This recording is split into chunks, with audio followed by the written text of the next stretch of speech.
Hi, it's Tuesday, the 18th of February. I can't believe I'm going to say this, but we are about to drop into a world of complete confusion. Now, some of you might say, well, we're not far off it. What's the drop? However, wait and see. We are going to plunge into the world of Pisces because the sun is in the final degree of Aquarius and about to move over. What I'm going to do is I'm going to do the share, and so you can look at what I'm looking at. There we go. So here's the sun, and it's at 29:52. So in 8 minutes of arc, which is very soon, this sun is going to drop into the mystical, magical, illusionary world of Pisces, where it will join Mercury and Saturn, who is barely holding on at the moment, trying to keep order, but it's just getting more and more confusing for even Saturn. We have the nodes in there now as well. The North Node is in Pisces, telling us that this time uh, is a time of karmic Pisces, but the karma of Pisces is against our best interests. That it is a hard thing and a difficult and confusing thing for us to take on at this time. The other end of the node is in Virgo, which is much happier, organizing, distilling, sorting, um, constructing, uh, being helpful. Okay, but that's the South Node in Virgo. The North Node is in Pisces, and this can only add to the confusion.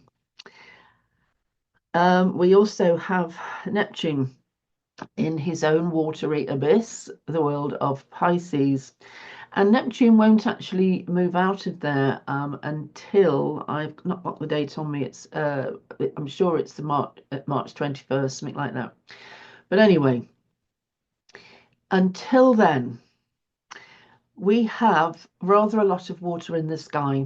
Now, at the moment, we've got Moon in Scorpio, adding to the watery environment. Juno is just about to move out and go into Sagittarius. This in itself is not great news. Juno probably reads better in all of our birth charts, our natal charts. She's very good with personal astrology.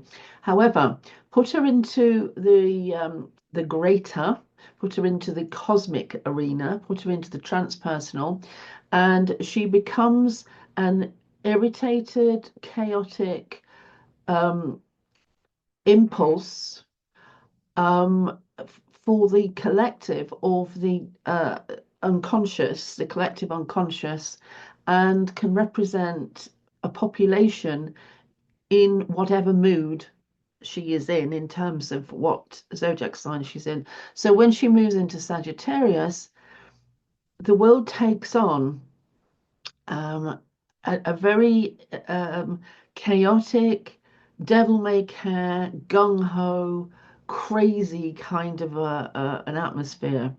Um, Great. Okay, so let's just go back to Pisces and let's just look at what the sun is plunging into. Right, I might as well stop the share there, to be honest with you. Yeah, but there is a Sun, sorry, a Sun Juno square going on at the moment, but that probably won't. But it's probably in there with what I've already just read to you. Right, I'm just going to stop the share. And the sun has just come through. I'm just going to move a bit closer and hunker down here because the sun has just risen above the hill opposite me and is sort of lighting up my face, which is not brilliant. But anyway, what I'm going to do is I'm going to get rid of it. That sounds terrible, doesn't it?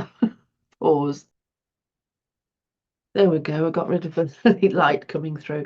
Fascinating that the sun has done that. It can only do it on 1 or 2 days a year because there is a cleft in the valley there, and it just has to rise at that point at a certain moment, and that happens to be now. And as we know, there's no coincidence. So thank you, sun, for illuminating us whilst you still can. But and thank you also for the nod that you know that I'm talking about you. That's wow. Okay. Right. Yes, sorry, I'm talking about Pisces. Okay, first of all, let's talk about the fact that it's a mutable sign. So this means it's made in a highly shifting environment. So everything is mercurial in nature in terms of how it flashes and moves around. And there can be, as with the sea, there can be a drift or an undercurrent in one direction and then another one. And then you feel there's a warm sort of a thing coming over you, and then there's a cold thing. And everything is shifting and morphing. If we try to see under the water, look at the way everything moves and glints and or is murky. Water can be crystal clear or it can be incredibly murky because of the movement. Think about noise and sound traveling in water. Well, it doesn't, does it? I mean, put somebody under the ocean and ask them to shout at you. Their words can just come as bubbles in an aqualung. So communication is difficult for us humans, in fact, impossible. But for sea creatures, it carries an incredible amount of power, can travel many, many miles because they have the equipment that is tuned into it and able to decode it. As human beings, our ears don't work underwater. There are animals whose ears do, and like whales, for instance, and they can create incredible communication, but it's outside of our understanding. This is how it's going to be. There may well be incredible communication going on in the world of the invisible, in the other dimensional realm, but we won't be able to tune into it. As far as we're concerned, communication suddenly becomes extraordinarily difficult, and we get shaking our head moments because we can't quite compute what is happening. Okay, we all know the very difficult and tense situation in Europe, that Putin and Trump are getting together and apparently going to come to some arrangement over the war in Europe, which is literally on our doorstep. Romania is in the EU, and the Ukraine is right next to it. And Ukraine wants to join Europe, and anyway, and you all know the story. So there are now emergency talks going on within the leaders of the EU and the UK. Suddenly we're all huddled together again. When it comes to defence, I think you'll find the UK and the EU will huddle up. When it comes to trade, no thanks. We did Brexit. Anyway. So a very challenging time, a very sensitive time. And all this can do, the sun moving into Pisces, is increase the sensitivity, increase the confusion, the lack of understanding, the lack of clarity. It can only make things utterly diffuse, almost impossible to judge. There can be high water, slack water, low water, rushing waters, drifting, and none of it will make any sense because it's water, so we can't actually sort of track it. We can't say this wind going at this so many miles an hour as we can with air. We can only say, well, it's water and it's kind of going to go somewhere and it'll find its own level, this sort of thing. Okay. Pisces is a world which wants to be beautiful, wants to be perfect.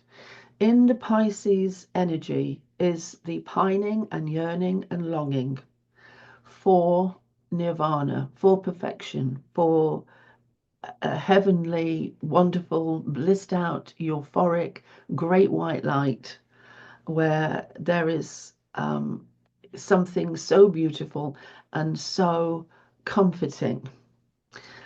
Okay, so that's what Pisces is about, but what it's also about is dissolution, dissolving everything and reducing it into muddy water, if you like, or an environment which holds everything, so it's sort of sloshy, and it's about reducing it to that, and then on the 21st of March, the sun moves into Aries, and it's all about how the masculine, the first fire of Aries, casts its light over the water, in puts energy into it, injects it with energy, the sun's light, the energy, and out of that water springs new life.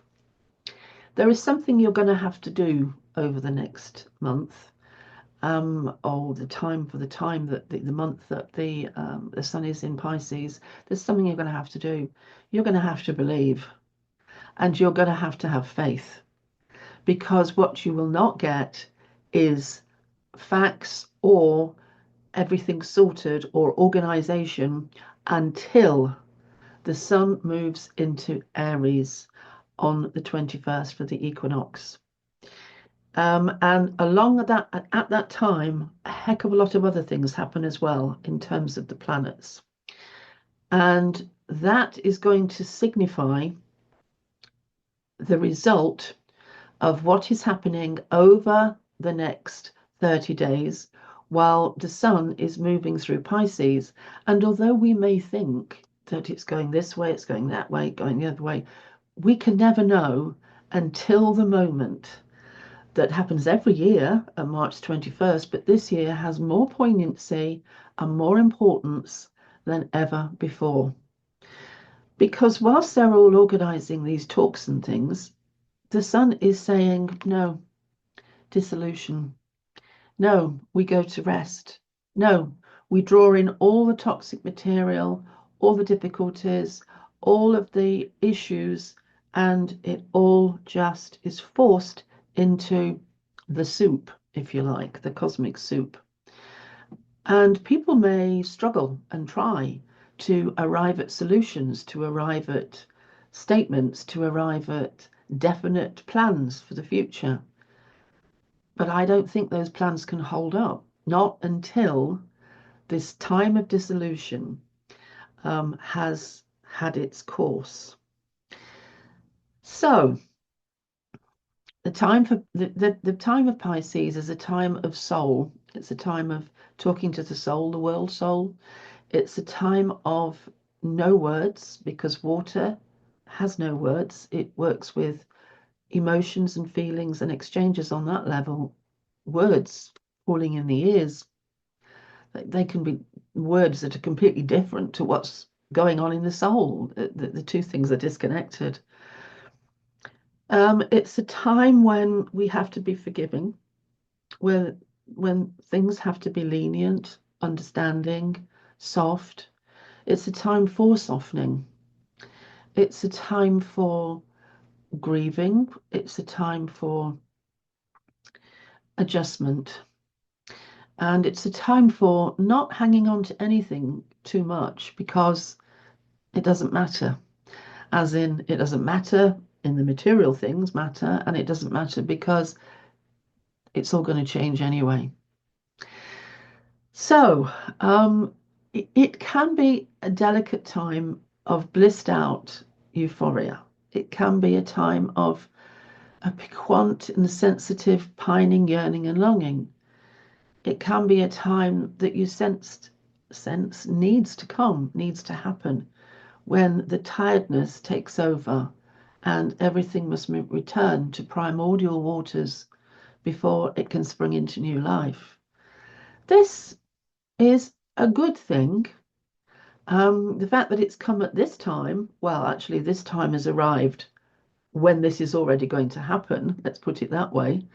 We've managed to organize history so that we get to this delicate and explosive state in world power. Because let's not do down. Let's be honest. This is a absolute change of world power, a critical and dynamic, complete upturning of the barrel of apples that they've gone over, and the apples are rolling everywhere, and everything is up for grabs. this is a complete change in world order. Okay, why does that come just on the edge of Pisces, just at the time when it is going to go into complete dissolution and confusion? Maybe that is a good thing.